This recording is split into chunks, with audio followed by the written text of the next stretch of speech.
Everyone. Before we get started, this meeting actually will be in Spanish as well as in English. Let's see, can we go to the next slide? So for Spanish interpretation, if you're using a computer or a tablet, at the bottom of your screen, you'll see this interpretation icon. If you don't see it readily available, you may need to look over to the right. There'll be like 3 lines, I believe, or 3 dots for more options. And in those more options, you'll see the interpretation with the globe. You can click that and then select Spanish. And Lucia?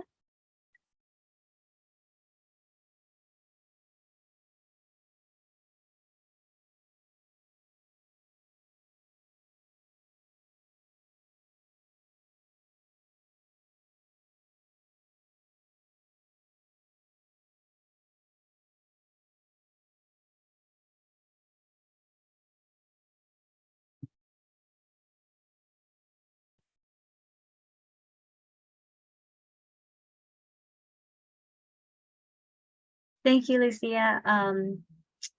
With that, we're going to go ahead and start that. If you would like a Spanish channel, please go ahead and choose that. We'll give you a second and flip to the next slide.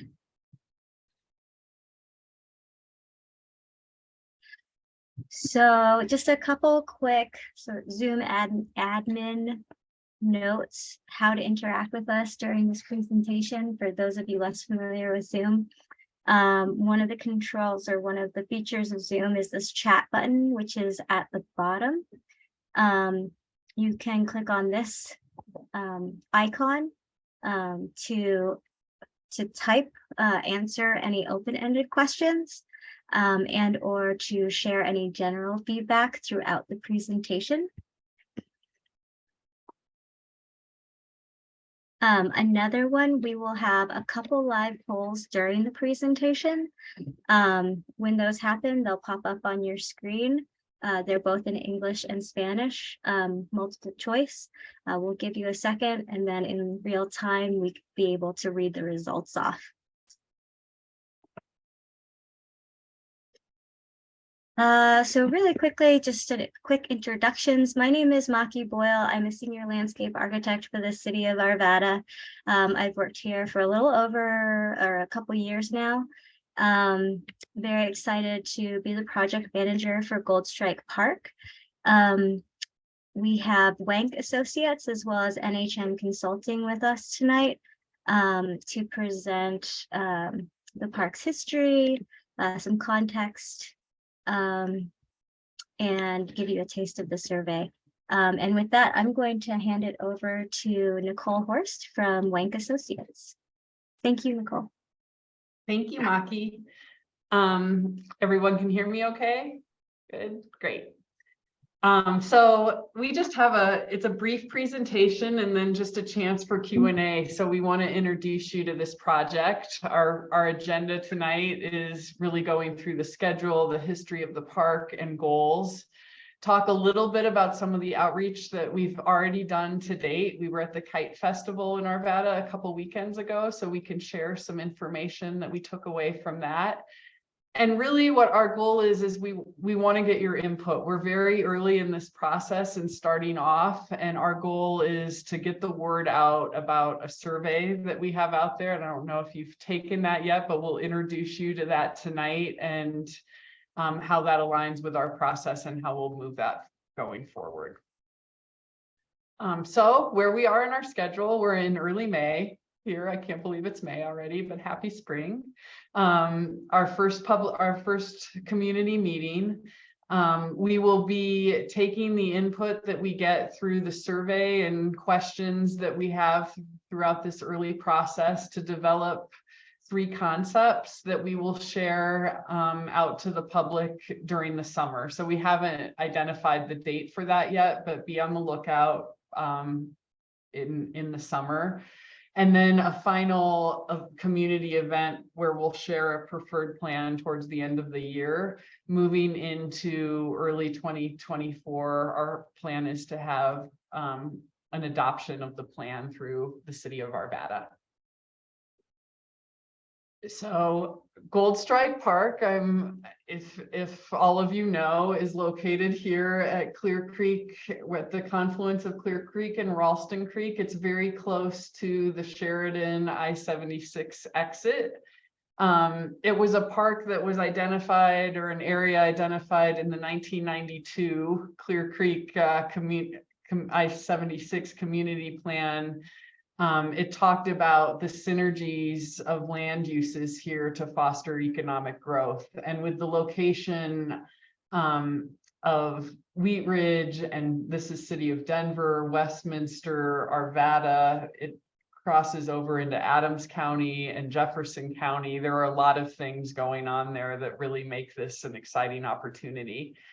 What you see here on the plan is the overlay of the 2016 Arvada Parks, Trails and Open Space Master Plan. So Ralston Creek Regional Trail goes through Gold Strike Park, as well as Clear Creek, and making a connection to those. And you can see Gold Strike Park it's a 7-acre park. It's similar in size. If you know any of these on here, Homestead, Fitzmaurice Park or similar. So if you can kind of look at those and make some comparisons. And so this is our first survey question. Our first poll, we can test it. It's an easy one. Have you ever visited Gold Strike Park? So a poll should have popped up and you get to vote. And I'll let Nora tell me, Nora or Vanita. Vanita is going to tell me when we.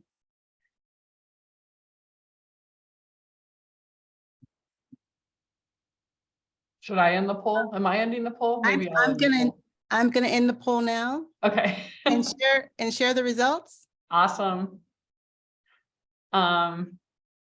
Everybody has visited the park. So this is great. Let me see here. So that helps when we're talking about this of, here, that popped back up. Gold Strike, you know, it's along an industrial corridor and it is in the floodplain. So you see a lot of blue on this map, and that's what that's showing. It's in the 100-year, as well as a lot of the development around it. There isn't a lot in the park today. The trails that go through there's a parking lot. There is an art piece. There are 2 art pieces there that I'll talk about a little bit. So there you kind of see the connection. In terms of its site history, it was first occupied by the Cheyenne, Arapaho, Ute, and Lakota nations. So it has a history of the first peoples. On June 22nd in 1850, a Cherokee wagon train headed from Georgia to California stopped at the confluences of Ralston and Clear Creek. And a gold miner whose name was Lewis A. Ralston, who was married to a Cherokee woman, panned during the wait and found gold in Clear Creek. And that really started the discovery of gold in Colorado and began the gold rush. So it has a pretty exciting history in terms of all of Colorado and for the city of Arvada, which is why it's named Gold Strike Park. And it was identified in, well, here, I'll talk about that in a little bit, but in the 2016 Arvada master plan as a historic site. So what you see there today is the bridge that goes across Clear Creek, and it's a pretty iconic one. There's a sign, and there's the bike paths that go through it. And here is the art piece, which the 2 of them, they're called Structural Underbelly, and they were designed by Charles Parson, and it was inspired by the Western landscape, and they were installed in 2012. So There were plans done for Gold Strike Park in the early 2000s. A master plan report was done that really identified the park as a gateway to the city and a place that should commemorate Colorado's first documented gold find. It focused a lot on the naturalistic stream environment and the opportunity to enhance the existing riparian areas. And that plan led to the bridge, the iconic bridge that crosses over. So pieces of this were implemented, but not all of it. And then in 2016, the Arvada Parks, Trails, and Open Space Master Plan, like I said, designated it as a historical site. It identified Gold Strike Park as a priority project. And that led to another plan that was done in 2018 and 2019, which was the Clear Creek Corridor Master Plan. And out of that process, Gold Strike Park was identified as one of the opportunity sites. And these images that you see on the screen done as part of that plan, really thinking about a hierarchy of trails and open space and how there could be educational areas within the park. Creek access and nature play opportunities were explored. So really being able to come and cross Ralston and be able to touch the water and expanding the upland habitat. And some questions that might come is that plan started to think about nature play, and we are also thinking about that. What is nature play? So that is self-directed play. The definition we have on here is self-directed play for children of all ages to interact with organic elements. So being able to move pieces and parts around, and it's kind of a getting away from the traditional plastic equipment and being able to touch wood and logs and rocks and interact with nature like, kids love to do. So bringing that into play. Our project goals, I think I switched this around. So we have our next interactive question is thinking about, this is the first question from our survey. So if you've taken the online survey, you've seen some of these, but if new play elements are added to Gold Strike Park, what sort of play experiences would you like to see?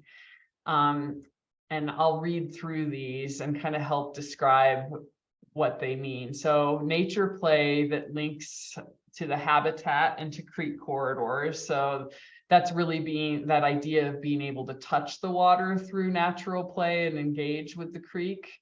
Nature play that links to gold panning or other areas of history. So, it could be gold panning through the eyes of the first settlers, or through the eyes of the first people, or through the eyes as we use it today. And being able to use that. Swing, slides, and more traditional play equipment, so nets and climbing features that you see in playgrounds. Playful elements for all ages to use, so thinking about, ping pong tables. You see a lot of swings going into parks these days that are they're not necessarily play elements, but they're really for all ages, and they bring that playful experience. Soft sport play fields, so a place to throw a frisbee, a place to have informal volleyball or to have a soccer game. A soft sledding hill for sledding in the summer, or running down it in sledding in the winter, or running down it in the summer. Outdoor fitness equipment, bringing kind of that recreation to the outdoors. And I think I missed one there, playful elements along the trail. So that might be a hopscotch court or something that's on the side of a trail, or something that makes the trail more interactive and a place to stop.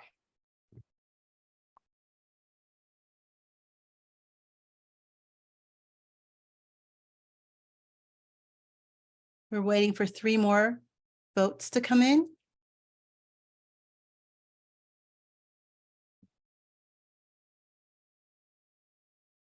Seems Were like. you able to, on this one, select a few different options?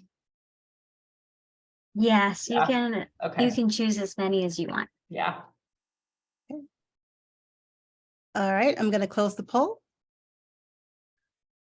And I think if we had an other, we'd love it if you put that in the chat too. I think just so we can see what you're, what else you're thinking would be great. So a lot of people, are you able to see this, or do I need to move it onto my screen? Does it pop up? We had a lot of 100% on nature play that links to creek corridors, 25% on nature play that links to gold panning, 25% for playful elements for all ages to use, 50% for the soft sports play fields, 50% for a hill, so some type of landform, 50% for playful elements along the trail, none for the outdoor fitness equipment, and then there was one other. I don't know if that's in the chat. Yes, it's pickleball. Pickleball is a Very great growing sport. popular. Yeah, awesome. So in terms of our project goals, and if you've taken the survey, I think we can put a link in the chat. If you haven't, I encourage you to take it, but our project goals really align with the way that the survey is organized. So the first one, we have 5 of them. The first one being play, and introducing new types of play and learning and interpretation for all ages and all abilities. And that was the survey question that we just went through. So really thinking about how that can activate the park. Gather is our second one. So activating the park as a fun community destination and a new gateway. So how we can get people to come here and gather and really make community spaces. Grow, and that's the way we're thinking about that, is preserving and restoring various ecologies and encourage local stewards with flexibility to meet future community needs.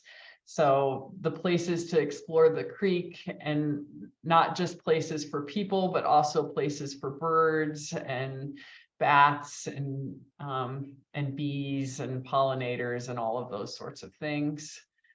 Connect, which is connecting trail, recreation, and ecological corridors. There's a great opportunity here with Ralston and Clear Creek to make this a stop along the trail corridor.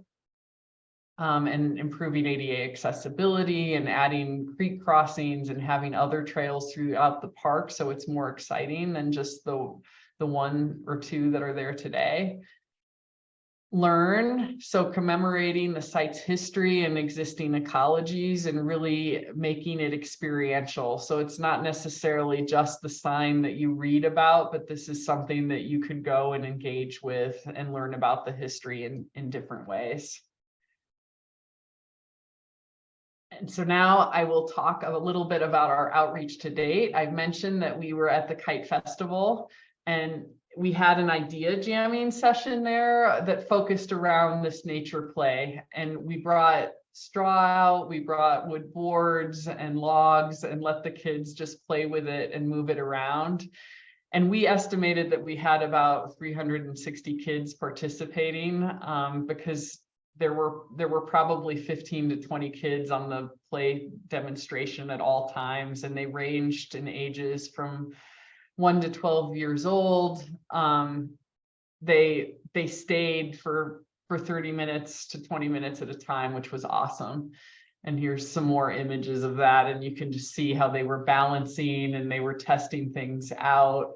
We had little wood blocks that they could draw ideas on. And we also asked them what their big ideas were and took those on a piece of paper.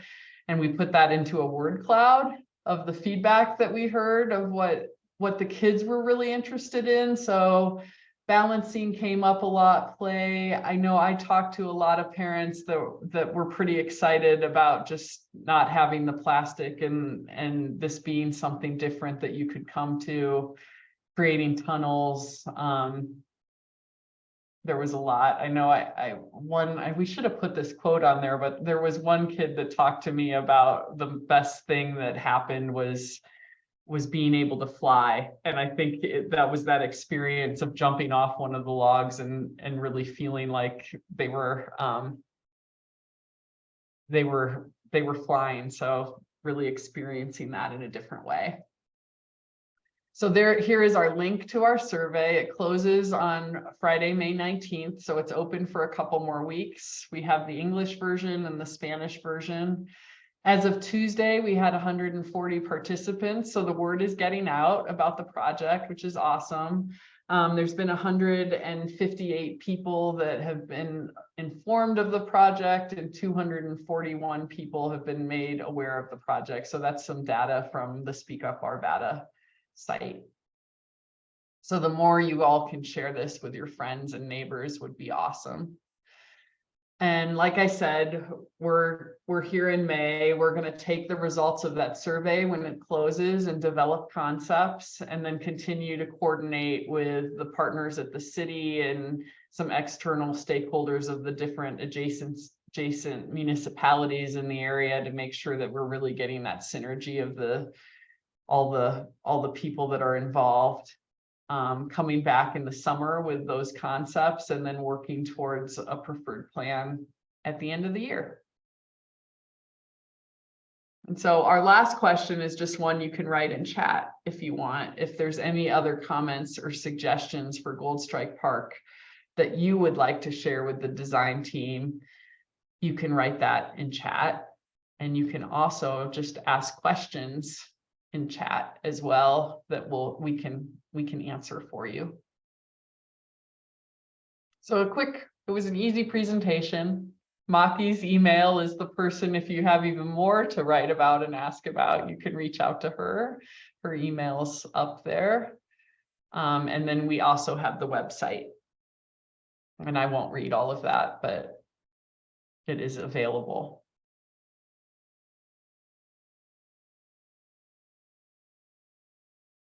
So I'm going to stop the sharing, and we can go to any questions or things that are in the chat that we'd like to talk about.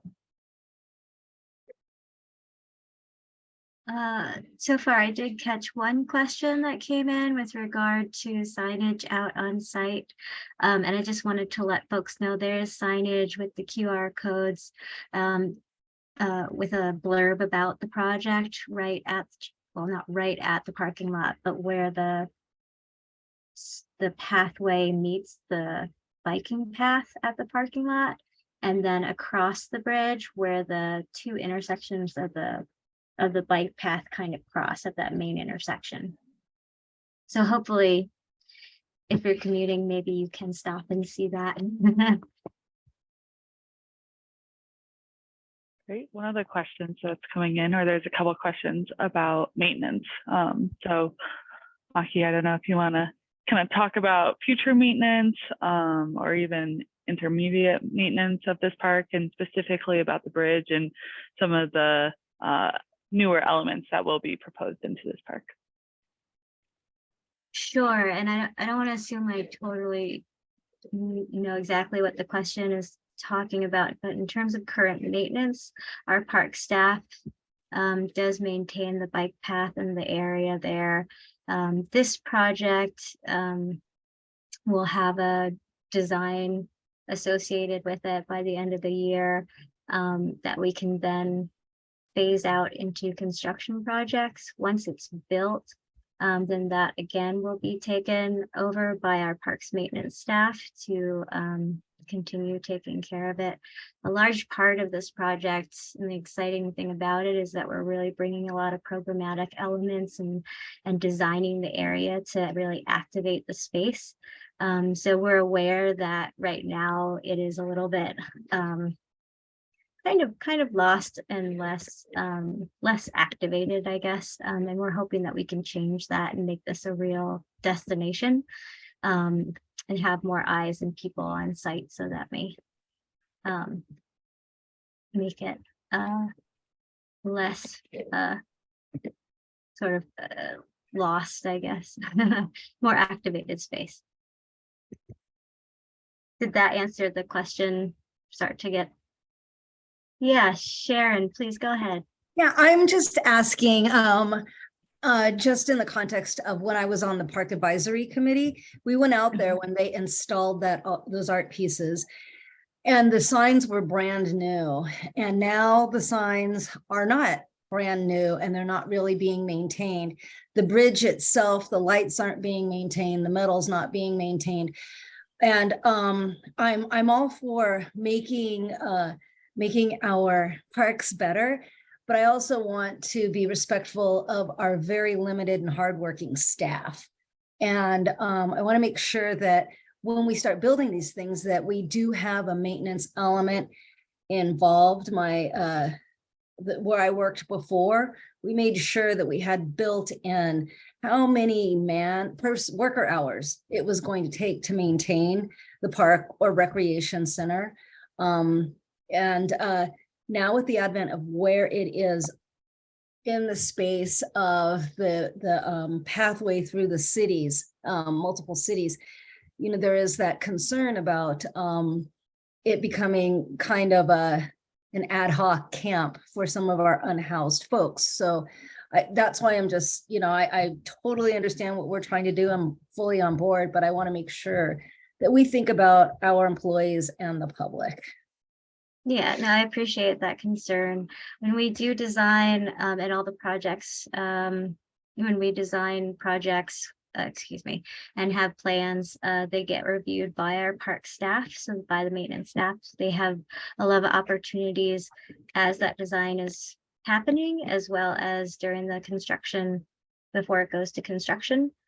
So they do have opportunities to respond and to help sort of inform what the design looks like, and voice those concerns.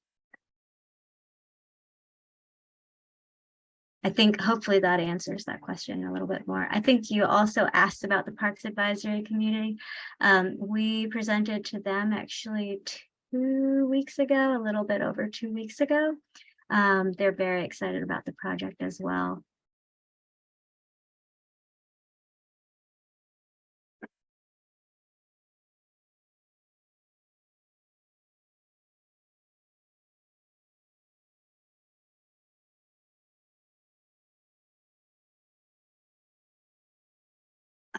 Does anyone else have any other questions? They can put it in the chat. We'll give it, a few more seconds to see if folks have any burning questions.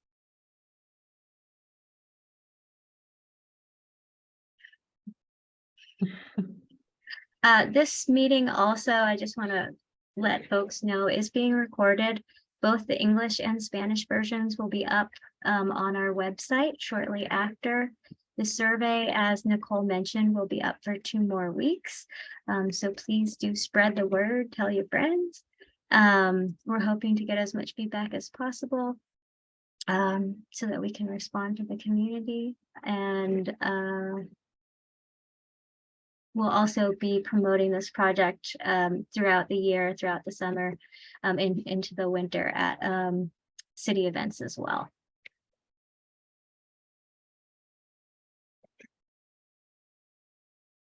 Oh, I see someone asked about a level of participation. Maybe, let's see, this, I may not fully understand the question. I think, I think what level of participation are we looking for?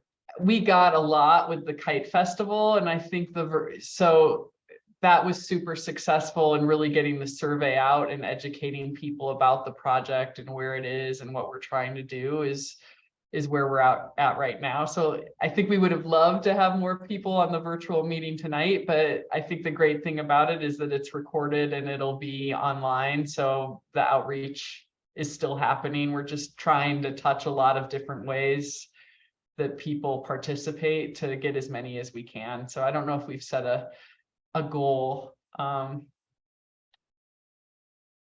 Yeah, so 150 is what we've got right now, but yeah, we've got 2 more weeks.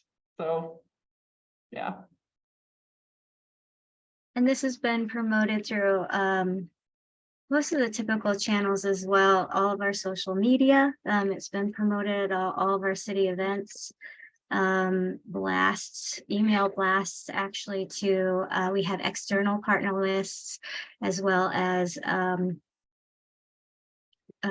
list of local merchants in that area, schools, HOAs. So we have a couple listservs that we've put together that we've been reaching out through as well.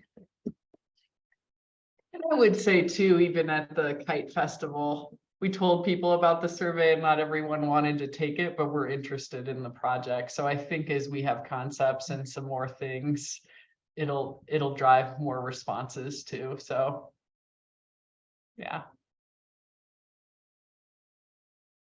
So I will check the chat. Is there?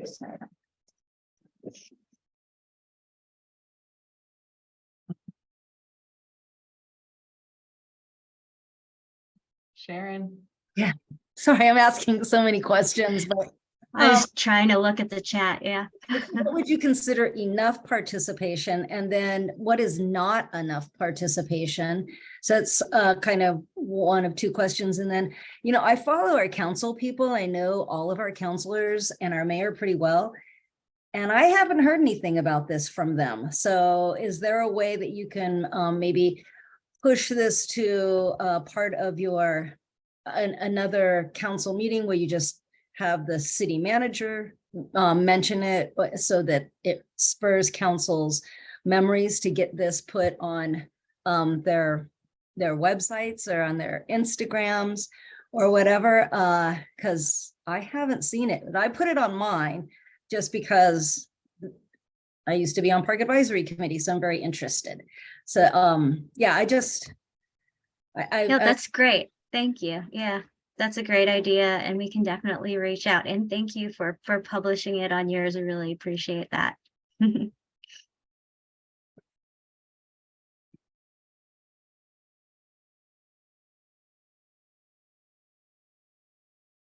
Oops.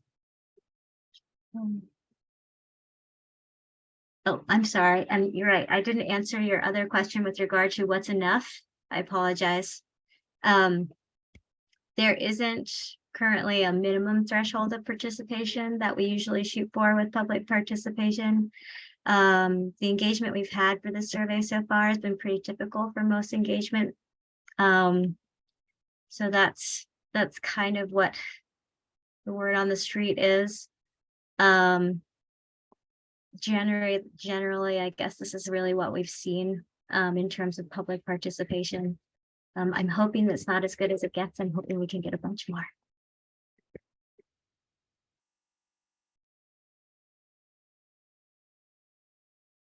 Our plan too for the summer event is to be at another location. So do the pop-up like we did at the Kite Festival. So some people that may not be aware of the project, we go to where new people are too, to get them involved. So.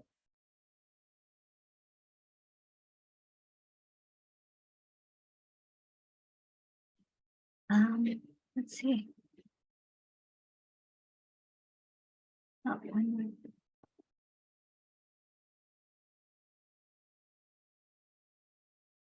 Oh, yeah. Thank you so much for these ideas. This is great to send it to all the different service organizations. Oh, these are sent to everybody. Or a Chamber Elks. This is great. Thank you so much.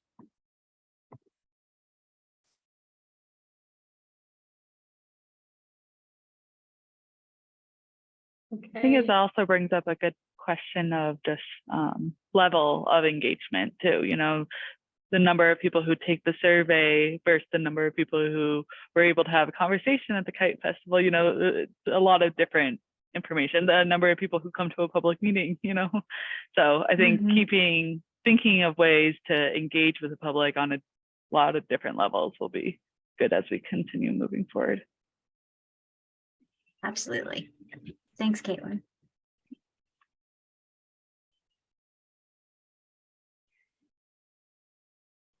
Thanks, Joe. With that, I guess we are going to end our recording and thank everybody so much for your time tonight. We really appreciate it. Have a wonderful evening and weekend, and definitely spread the word if you can.